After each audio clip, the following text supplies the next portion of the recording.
Halo, selamat sore Tribuners. Kali ini ada Mufti Fauziah menemani Anda di Tribun Travel Update edisi hari Kamis 16 Desember 2021. Untuk menyambut libur panjang dan mengisi akhir pekan, Mufti akan memberikan sejumlah informasi untuk Anda Tribuners berwisata dan juga berkuliner bersama dengan keluarga, pastinya untuk mengisi waktu luang. Disampaikan secara langsung bersama dengan sejumlah reporter kami di beberapa daerah. Inilah Tribun Travel Update selengkapnya. Untuk mengawal informasi kali ini Tribuners di Provinsi Lampung, tepatnya di Kabupaten Lampung Timur, ini terdapat Taman Purbakala yang merupakan cagar budaya nasional. Namanya adalah Taman Purbakala Pugung Raharjo. Lokasi ini terletak di Pugung Raharjo, Kecamatan Sekampung Udik, Lampung Timur. Taman Purbakala ini merupakan peninggalan sejarah lintas 3 zaman. Sejumlah spot yang ada di sana menunjukkan bahwa taman tersebut memang peninggalan sejarah lintas 3 zaman. Bagi Anda yang ingin mengunjunginya, bisa langsung datang ke sana. Untuk tahu seperti apa informasi lengkapnya, kami sudah terhubung bersama dengan rekan kami, Yogi Wahyudi dari Tribun Lampung. Selamat sore, Yogi. Oke, selamat sore, rekan Mufti. Baik. Baik, rekan Yogi. Bisa diinformasikan dan juga diceritakan rekan Yogi seperti apa dari latar belakang Taman Purbakala ini, dan katanya ini memang merupakan peninggalan lintas 3 zaman. Apa benar, Yogi? Ya, baik, Tribuners. Taman Purbakala Pugung Raharjo ini merupakan wisata edukasi ya, salah satu yang berada di Lampung, tepatnya di Pugung Raharjo, Sekampung Udik, Kabupaten Lampung Timur. Nah, situs ini ya, Taman Purbakala ini di Pugung Raharjo ini merupakan peninggalan sejarah lintas 3 zaman. Nah, kemarin sempat kita wawancarai ya pengelola dari Pugung Raharjo itu, yaitu Widi Prasetyo ya. Beliau mengungkapkan bahwa ini adalah situs peninggalan 3 zaman ya. Nah, zaman pertama itu merupakan zaman prasejarah atau megalitikum. Bahkan beliau juga mengungkapkan ini mungkin lebih tua daripada peninggalan Candi Borobudur, seperti itu. Nah, untuk yang kedua yaitu dinasti Hindu-Buddha, dan lintas ketiga itu zaman masuknya Islam, persebaran Islam di Sumatera, khususnya di Lampung ya, di Lampung Timur, seperti itu.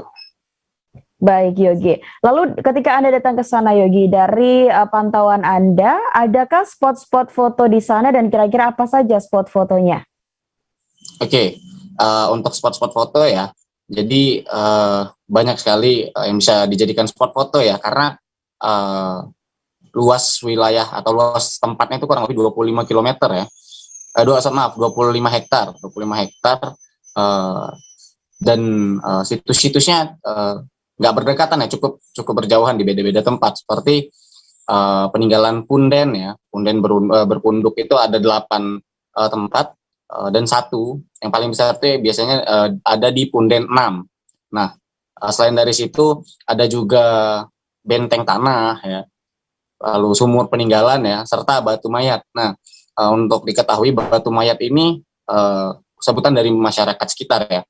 Awalnya itu batu yang dibungkus oleh kain putih. Nah, ini merupakan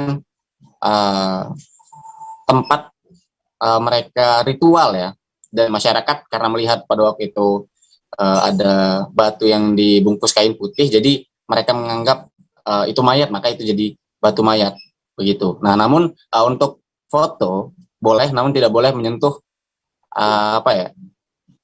situs-situs yang ada di sana, karena demi keamanan. Baik, untuk menikmati segala fasilitas yang sudah disiapkan Yogi untuk bisa berkunjung ke sana begitu, bagaimana untuk jam operasionalnya dan tarifnya kira-kira berapa, Yogi? Nah, kalau untuk tarif tersendiri ya, kita bahas dari tarif. Sebenarnya masuk di sana gratis, tidak dipungut biaya sama sekali. Namun hanya untuk biaya parkir ya, lebih kepada untuk pengelolaan kebersihannya. Jadi per kendaraan, ketika kita membawa kendaraan roda 2 atau motor, itu dikenakan tarif 5.000, dan kendaraan roda 4 mobil seperti itu per kendaraan 10.000. Nah, kalau untuk jam operasional, awalnya ini dari Senin sampai Jumat saja harusnya kan. Namun banyak wisatawan yang berkunjung itu rata-rata di akhir pekan. Jadi Sabtu dan Minggu pun yang mereka tetap melayani. Nah, untuk jamnya itu mulai dari jam 8 pagi sampai dengan pukul 16.00 waktu Indonesia Barat, kecuali hari Jumat tutupnya lebih setengah jam, kurang lebih pukul 16.30 waktu Indonesia Barat gitu. Baik Yogi, lalu untuk rute jika ingin berkunjung ke sana menikmati wisata sejarah di sana, ini kira-kira seperti apa Yogi rutenya? Oke, kalau untuk dari pusat ibu kota Lampung Timur lah, Sukadana ya tepatnya, itu kurang lebih jaraknya 39 km. Jarak tempuhnya estimasi waktu yang dibutuhkan kurang lebih 1 jam 11 menit ya. Atau kalau dari Bandar Lampung, pusat ibu kota Lampung itu kurang lebih hampir 1 jam juga ya, kurang lebih perjalanannya. Dan ditambah juga didukung dengan jalannya yang sudah mulai lebih baik lah. Karena sebelumnya diketahui jalan di area sekitar itu cukup rusak, namun saat ini sudah diperbaiki, jadi akses ke sana lebih mudah begitu. Baik, terima kasih Yogi atas informasi Anda, dan Tribuners terkait dengan informasi lebih lengkapnya. Kami juga sempat melakukan wawancara dengan Widi Prasetyo yang merupakan pengelola dari Cagar Budaya Taman Purbakala, Pugung Raharjo. Berikut informasinya untuk Anda. Hal terbentuknya Taman Purbakala Pugung Raharjo itu dulu pertama kali orang itu di sini itu kan ada masih hutan belantara. Oke, Pak. Kita tahun 1954 itu kita ada pendatang baru yaitu transmigrasi lokal, yaitu BRN, itu Metro, Sekampung dan Batanghari. Oke. Membuka lahan yang ada di sini. Dulu ini situs kita ini dulu adalah hutan belantara. Masih hutan loh Pak ya? Masih hutan belantara yang ditinggal penghuninya. Kemudian datang orang-orang BRN itu membuka lahan di sini. Kemudian ditanamin seperti lada, cengkeh, palawija lainnya. Suatu ketika seorang petani itu mencangkul di area pertanian itu menemukan sebuah patung. Patung apa nih Pak pertama kali? Nah ini unik nih. Ini yang pertama kali ditemukan patung Bodhisattva Arca ya Pak ya? Arca. Oke. Di sini kalau menyebutnya. Kita menuju ke informasi selanjutnya, Tribuners. Menyambut akhir tahun, ada beberapa pilihan aktivitas seru yang bisa dilakukan. Nah, tidak perlu jauh-jauh liburan ke luar kota ataupun luar negeri, Tribuners. Bagi Anda yang ingin mencari alternatif liburan seru saat akhir tahun, terutama ini bisa datang ke mal-mal atau pusat belanja di ibu kota Jakarta. Sejumlah pusat belanja menggelar beberapa aktivitas seru, pastinya dengan protokol kesehatan dalam menyambut liburan Natal dan Tahun Baru. Bagi Anda yang gemar berburu foto, ada spot terbaru di Mall Kelapa Gading atau MKG Jakarta Utara. Di sana menghadirkan foto eksibisi Bir Republik. Eksibisi ini menawarkan aktivitas berfoto seru bersama 7 beruang menggemaskan dengan tema negara-negara sahabat. Seperti apa informasinya, Tribuner? Sudah ada rekan kami, Pebi Adiliana dari Tribun Jakarta. Selamat sore, Pebi. Selamat sore, Mukti. Oke, Pebi, bisa diinformasikan kepada Tribuners terkait dengan foto eksibisi Republik ini digelar mulai kapan, Pebi? Baik, Mufti, di penghujung tahun 2021 ini Sumarekon Mall Kelapa Gading menghadirkan foto eksibisi begitu bertajuk Bir Republic Gift from Around the World. Begitu. Nah, ini digelar mulai dari tanggal 10 Desember kemarin hingga 16 Januari 2022 mendatang, Mufti. Nah, eksibisi ini merupakan salah satu rangkaian yang digelar oleh Mall Kelapa Gading dalam menyambut periode Natal dan juga Tahun Baru, begitu. Nah, lokasinya ada di The Forum Mall Kelapa Gading 3, di mana eksibisi foto ini merupakan yang pertama dilakukan oleh Bir Republik dengan menghadirkan 7 ruangan tematik yang berbeda-beda khas negara-negara sahabat begitu. Mulai dari Korea, kemudian juga ada Cina, India, North Pole, kemudian ada Inggris, Prancis, dan juga Amerika Serikat. Nah, ini buat Tribuners yang gemar berfoto boleh datang ke Sumarekon Mall Kelapa Gading ini karena di sini menawarkan banyak spot-spot menarik untuk Anda berfoto bersama keluarga begitu. Baik, Pebi. Nah, selain tadi disebutkan ada berbagai macam beruang raksasa begitu di sana, kira-kira ada apa lagi di sana, Pebi?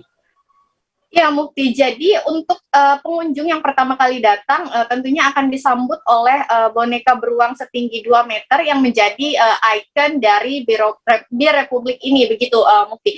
Nah, namun selain itu, foto eksibisi ini sebenarnya menghadirkan 7 ruangan tematik dengan tema yang berbeda-beda khas negara-negara yang tadi sudah saya sebutkan. Nah, jadi tidak hanya bisa bertemu secara langsung dengan boneka beruang raksasa ini, namun juga di sini terdapat spot-spot instagramable yang memang seru dan juga bagus untuk berfoto dengan konsep estetik, begitu Mufti. Nah, jadi pengunjung di sini bisa foto-foto sekaligus berinteraksi secara langsung dengan boneka beruang raksasa sesuai dengan tema dari negara-negara tersebut, begitu. Baik, ketika Tribuners ingin berkunjung ke sana dan bertemu dengan banyak boneka yang dipajang di sana, kira-kira apakah ada tiket masuk, Pebi, untuk mengunjungi dan juga datang ke eksibisi foto ini? Ya, Mufti, memang eksibisi foto ini kan berlangsung dari tanggal 10 Desember kemarin hingga 16 Januari 2022 maksud saya, begitu. Nah, namun untuk operasionalnya sendiri bisa saya sampaikan bahwa eksibisi ini dibuka mulai pukul 10 pagi hingga 21.00 waktu Indonesia Barat, begitu. Namun untuk pengunjung yang mau masuk ke sini memang ada harga tiket masuknya, di mana tiket masuk dikenakan seharga 50.000 per orang untuk hari Senin sampai Kamis dan 70.000 per orang untuk di hari Jumat hingga Minggu, begitu Mufti. Baik, Pebi. Mengetahui bahwa sekarang ini masih pandemi COVID-19, begitu, Pebi. Seperti apa protokol kesehatan yang diterapkan di sana? Ya, eksibisi ini memang tidak memberlakukan pembatasan usia, artinya anak-anak kecil di bawah usia 12 tahun pun diperbolehkan masuk, namun harus tetap dalam pengawasan orang tua, begitu Mufti. Nah, memang selain protokol kesehatan, memakai masker, kemudian juga scan barcode melalui aplikasi Peduli Lindungi, tentunya rangkaian acara ini juga digelar dengan menerapkan protokol kesehatan lainnya, salah satunya adalah pencegahan kerumunan di dalam area eksibisi, begitu. Nah, pihak panitia sendiri mencegah terjadinya kerumunan dan menjaga jarak antar pengunjung, di mana mereka memberlakukan batas waktu 20 menit gitu untuk 35 orang setiap sesi kunjungan, begitu Mufti. Baik, luar biasa. Terima kasih, Pebi, atas informasi Anda. Kami tunggu informasi Anda selanjutnya. Dan selamat bertugas kembali, Pebi. Baik, Tribuners, masih banyak informasi yang akan kami sajikan untuk Anda. Sesajen kami akan kembali dengan sejumlah informasi menarik lainnya. Tetaplah bersama kami di Tribun Travel Update. Yang tidak berdarah itu biasanya ditandai dengan adanya penyumbatan. Kalau itu terjadi di sini mungkin pikirnya tidak ke situ kali ya. Tapi kalau di Korea atau di Kamboja itu ada beberapa paper yang saya itu Mas, ya, dulunya tukang koran. Oh gitu ya. Tukang koran. Ya, saya baca itu, Pak. Tuh kan, pernah baca kan? Ya. Jadi kalau saya jadi tanggam, itu udah bersyukur banget. Si anak ini dijadikan sebagai tersangka, begitu. Ya, kalau ini kita bicara yang di luar kasus Sibolombo ya. Dengan nama hujan shower, di mana terdapat batas jelas antara daerah hujan dan tidak hujan yang biasanya terjadi pada fase awal mature stage atau tahap bahaya itu Kang. Jadi mulai artinya terjadinya perlembekan. Nah, itu untuk penetrasi akan sulit begitu ya. Dok, saya ini menurut saya memang tidak mudah, bukan urusan tanah diambil. Kalau misalnya Amerika Serikat sekarang, Rasulullah mengatakan dalam sebuah hadis bahwa berpuasa di 6 hari Syawal itu. Oke, apa kabar Bang Arif di sini untuk strateginya? Ya, kalau saya sendiri di Jumit 37 ini yang semalam baru mulai, saya udah pasti. Sebenarnya aku nggak ngerasa itu penangkapan atau penggerbegan atau apapun itu, karena gini loh, posisinya aku kriteria. Jadi kita mengenal disebut dengan stroke yang tidak berdarah dengan stroke yang berdarah. Stroke yang tidak berdarah itu biasanya ditandai dengan adanya penyumbatan. Kalau itu terjadi di sini mungkin pikirnya tidak ke situ kali ya. Tapi kalau di Korea atau di Kamboja itu ada beberapa paper yang saya itu Mas, ya, dulunya tukang koran. Oh gitu ya. Tukang koran. Ya, saya baca itu, Pak. Tuh kan, pernah baca kan? Ya. Jadi kalau saya jadi tanggam, itu udah bersyukur banget. Si anak ini dijadikan sebagai tersangka begitu? Ya, kalau ini kita bicara yang di luar kasus Sibolombo ya. Dengan nama hujan shower, di mana terdapat batas jelas antara daerah hujan dan tidak hujan yang biasanya terjadi pada fase awal mature stage atau tahap berbahaya dewasa. itu Kang.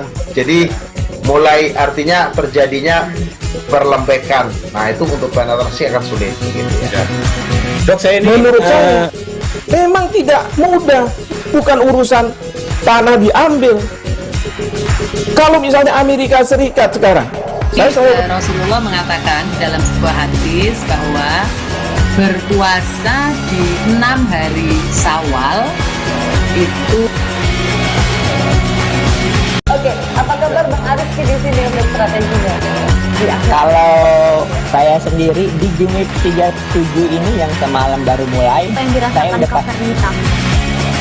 Sebenarnya aku nggak ngerasa itu penangkapan atau penggerebegan atau apapun itu, karena gini loh, posisinya aku kriteria. Jadi kita mengenal disebut dengan stroke yang tidak berdarah dengan stroke yang berdarah. Stroke yang tidak berdarah itu biasanya ditandai dengan adanya penyumbatan. Kalau itu terjadi di sini mungkin pikirnya tidak ke situ kali ya, tapi kalau di Korea atau di Kamboja itu ada beberapa paper yang saya itu Mas, ya dulunya tukang koran. Oh gitu ya, tukang koran. Ya saya baca itu Pak. Tuh kan pernah baca kan? Ya. Jadi kalau saya jadi tanggang itu udah bersyukur banget. Si anak ini dijadikan sebagai tersangka begitu? Ya, kalau ini kita bicara yang di luar kasus Sibolombo ya. Dengan nama hujan shower, di mana terdapat batas jelas antara daerah hujan dan tidak hujan yang biasanya terjadi pada fase awal mature stage atau tahap berbahaya dewasa. itu Kang. Jadi mulai artinya terjadinya perlembekan. Nah itu untuk penetrasi akan sulit gitu ya. Dok, saya ini menurut saya memang tidak mudah, bukan urusan tanah diambil. Kalau misalnya Amerika Serikat sekarang, Rasulullah mengatakan dalam sebuah hadis bahwa berpuasa di 6 hari Syawal itu. Oke, apa kabar Bang Ariski di sini untuk strateginya? Kalau saya sendiri di Jumit 37 ini yang semalam baru mulai, saya udah pasti. Sebenarnya aku nggak ngerasa itu penangkapan atau penggerebegan atau apapun itu, karena gini loh, posisinya aku kriteria. Jadi kita mengenal disebut dengan stroke yang tidak berdarah dengan stroke yang berdarah.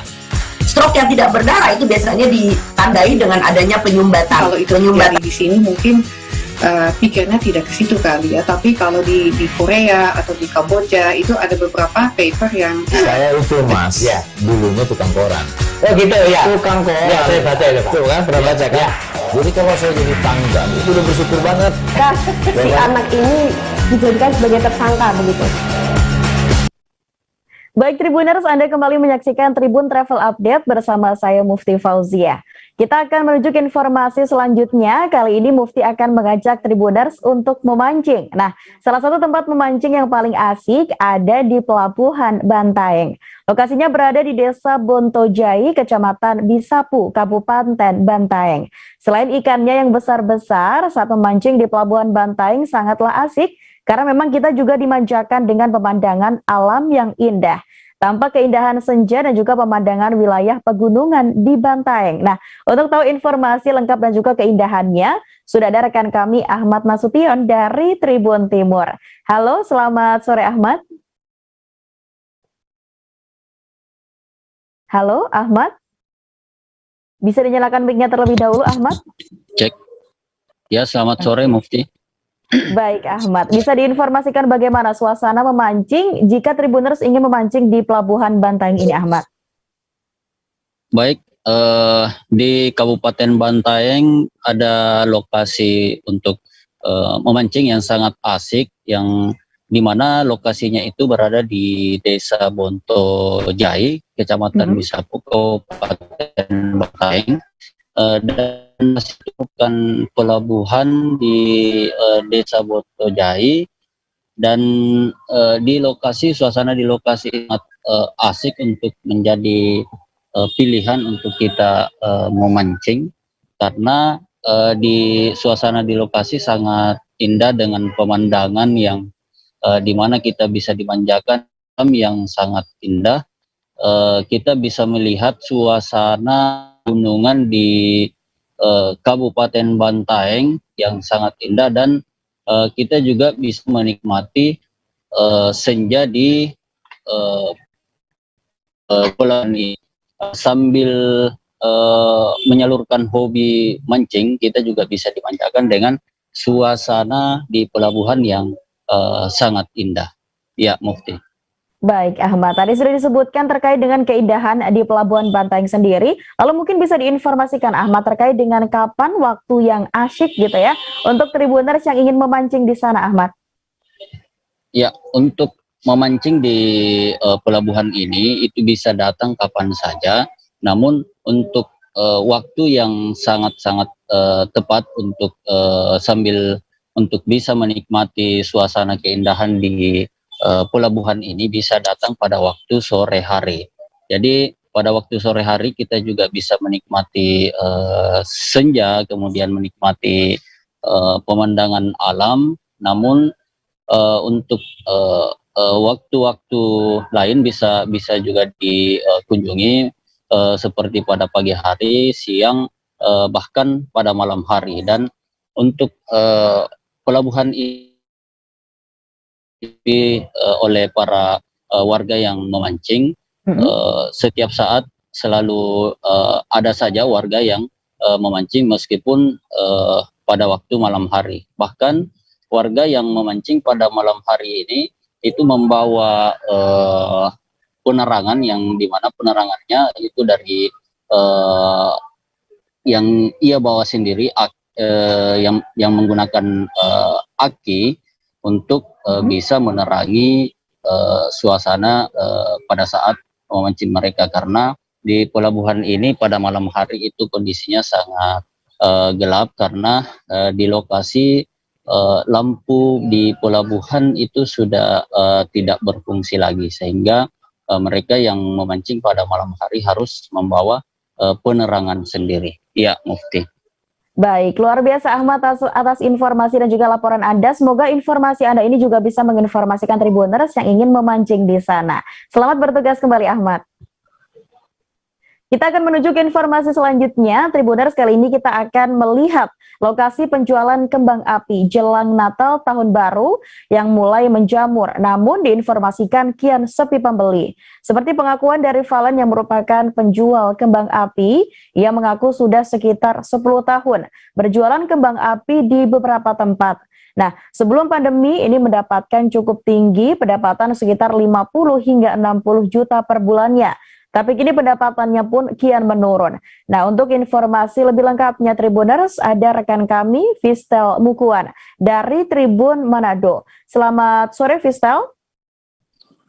Ya, selamat sore rekan Mufti dan Tribuners. Baik, rekan Fistel. Bisa Anda informasikan, sudah berapa lama mereka ini berjualan dan juga setiap bulannya ini seperti apa informasi yang Anda dapatkan? Iya, makasih Mufti. Di Manado, Sulawesi Utara ini sudah menjadi kebiasaan setiap perayaan Natal dan Tahun Baru, kembang api itu menjadi salah satu yang difavoritkan masyarakat untuk merayakan Natal dan Tahun Baru. Nah, lokasi penjualan kembang api ini berjualan sudah sekitar 10 tahun berturut-turut. Setiap member mereka berjualan dari pagi hingga menjelang malam. Demikian rekan Mufti. Baik, rekan Fistel. Lalu dari informasi yang Anda dapatkan dan juga yang kami terima begitu Fistel, ini memang penghasilan dari mereka sebelum pandemi memang lumayan begitu. Lalu sesudah pandemi ini seperti apa Fistel? Ya, sebagaimana yang disampaikan Valen sebelum pandemi, kan pandemi ada di Kota Manado itu 15 Maret 2021, berarti 2020 berarti tahun ini baru tahun kedua penjualan kembang api yang ada pembatasan-pembatasannya. Sebelum pandemi ini penghasilan menurut Valen setiap bulannya mencapai 5 sampai 60 juta setiap bulan. Namun 2 tahun terakhir ini akibat pandemi penghasilan hanya mencapai sekitar 15 juta. Jadi memang sangat menurun, sangat berakibat bagi mereka para penjual. Apalagi memang selama ada pandemi ini ada pembatasan-pembatasan. Seperti tahun ini juga ada pembatasan dari pemerintah sehingga tidak ada tempat-tempat ramai yang melakukan pesta kembang api. Demikian rekan Mufti. Baik, rekan Faisal. Lalu dari informasi yang Anda dapatkan ketika ke sana begitu, apa sebenarnya harapan dari pedagang sendiri di tengah pandemi seperti ini? Ya, penjual mengharapkan agar kiranya dari pemerintah maupun kepolisian tidak ada lagi penyitaan barang, karena menurut Valen tahun lalu ada beberapa barang bahan kembang api yang disita karena mungkin menurutnya karena ledakannya mungkin terlalu besar jadi disita oleh kepolisian. Nah, dengan begitu Valen berharap agar tidak ada lagi penyitaan barang, apalagi sampai ada penutupan kios, penjual mereka, karena menurut Valen ini juga adalah salah satu pencarian mereka menjelang Natal dan Tahun Baru, karena penjualan kembang api ini hanya bisa dijual di bulan November dan Desember setiap tahun. Demikian. Baik. Terima kasih rekan Faisal atas informasi Anda, dan untuk informasi lebih lengkapnya Tribuners, kami juga sempat melakukan wawancara dengan Valen yang merupakan reseller dari penjual kembang api. Berikut informasinya untuk Anda. Siang. Kok penjualan di sini sejak kapan tadi? Sejak November. Sejak November tahun ini ya. November tahun ini. Lalu sudah berapa lama menjual kembang api? Itu sekitaran 10 tahun lebih. 10 tahun lebih ya. Jadi setiap November dan sampai Desember ya. Tempatnya di sini terus atau ada pindah-pindah? Ada beberapa tempat sih kita itu dia. Tapi di sini sering sini ya. Ya, boleh ceritakan sedikit, kan pandemi mulai 2020. Ya. Jadi berarti November Desember tahun lalu sudah ada pembatasan dan sekarang kira-kira tahun lalu perbedaan sebelum pandemi tahun lalu dan sekarang, boleh ceritakan sedikit perbedaannya. Kalau sebelum pandemi memang pendapatan dan juga keuntungan kan sangat tinggi. Kira-kira per hari atau per minggu atau per bulan, bro? Ya. Menuju ke informasi terakhir, Tribuners, perayaan Natal sudah di depan mata. Berbagai persiapan sudah dilakukan oleh umat Kristiani di seluruh dunia pastinya. Namun, ada yang menarik di Kampung Toraja yang berada di Jalan Manunggal Gang Mandiri, RT 7, Kelurahan Rapa, Kecamatan Loajanan Ilir, di mana hampir seluruh warga masyarakat setempat ini memasang pohon Natal mereka di depan rumah masing-masing. Seperti apa informasi dan juga keindahan di sana, Tribuners? Sudah ada rekan kami, Rita Lavenia dari Tribun Kaltim. Selamat sore, Rita. Ya, halo, selamat sore, Mufti dan Tribuners. Baik, Rita. Sejak kapan, Rita, dari informasi yang Anda dapatkan, warga setempat ini mulai mendekorasi rumah mereka dengan pohon Natal? Dan ada berapa jumlah keseluruhan, Rita? Ya, Mufti dan Tribuners, jadi pohon Natal ini sudah ada sejak 2019 lalu. Itu berarti saat pandemi coronavirus menyerang atau masuk ke Indonesia ya, Tribuners. Nah, dan kurang lebih di sana dari informasi yang kita dapatkan, setidaknya ada 220 kakak untuk di RT 07 saja. Tetapi tidak hanya di RT itu saja, tetapi ada beberapa RT, yaitu RT 32 dari Kelurahan Mangkupalas, RT 48 dari Kelurahan Samarinda, Kecamatan Samarinda Seberang. Jadi tidak hanya satu kelurahan saja ya, Mufti dan Tribuners. Baik, Rita. Dari informasi yang didapatkan ini, kira-kira ide awal dari pembangunan ini atau pembuatan ini, kira-kira siapa dan sumber inspirasinya dari mana, Rita? Ya, awalnya itu dari pemuda-pemuda setempat ya, Mufti dan Tribuners, karena jiwa muda kreativitas melihat saat Natal tiba di tengah pandemi itu sangat sepi. Mereka jelas tidak mau ya, hanya melewatkan begitu saja momen Natal tanpa melakukan apapun atau suatu kreativitas apapun yang bisa memunculkan keramaian ataupun kebersamaan walaupun tidak bersentuhan atau berkumpul secara langsung. Jadi mereka mulai membuka YouTube, mencari inspirasi, dan akhirnya mereka terinspirasi dari dekorasi-dekorasi ala-ala Barat, Eropa gitu, Tribuners, saat Natal tiba. Nah, akhirnya dari RT 07 membuat satu pohon Natal dan akhirnya diikuti oleh seluruh masyarakat atau warga masyarakat umat Kristiani yang ada di RT 07 khususnya di Kecamatan Loajanan Ilir, Muti dan Tribuners. Baik, luar biasa. Lalu Rita, cara pembuatan dari pohon Natalnya sendiri ini dengan menggunakan bahan apa saja dari informasi yang Anda dapatkan, Rita? Oke, jadi interconnya sangat murah sekali ya, Tribuners, karena hanya bermodalkan kayu-kayu bekas, seperti juga ada bambu, ada juga botol-botol bekas, intinya memanfaatkan barang-barang bekas yang tidak terpakai dan bisa dijadikan pohon Natal. Mereka hanya membeli kartu lampu LED untuk menghias lampu-lampu Natalnya, jadi sangat murah meriah, yaitu mungkin sekitar hanya 100.000 saja ya untuk lampunya, Mufti dan Tribuners. Nah, untuk Tribuners yang mau menikmati pemandangan ini, datang aja langsung deh ke Jalan Manunggal, Gang Mandiri, RT 07, Kelurahan Rapak Dalam, Kecamatan Loajanan Ilir, pada pukul 18.00 waktu Indonesia Tengah sampai pukul 06.00 waktu Indonesia Tengah. Oke, Mufti dan Tribuners.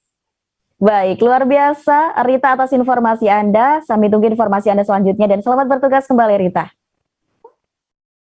Baik Tribuners, informasi tersebut sekaligus mengakhiri perjumpaan kita pada Tribun Travel Update kali ini. Nantikan informasi lainnya hanya di Tribun News. Dan Tribuners jangan lupa untuk terus menerapkan protokol kesehatan dimanapun Anda berada. Saya Mufti Fauzia, mewakili kru yang bertugas, pamit undur diri. Terima kasih dan sampai jumpa. Jangan lupa like, subscribe, dan share ya.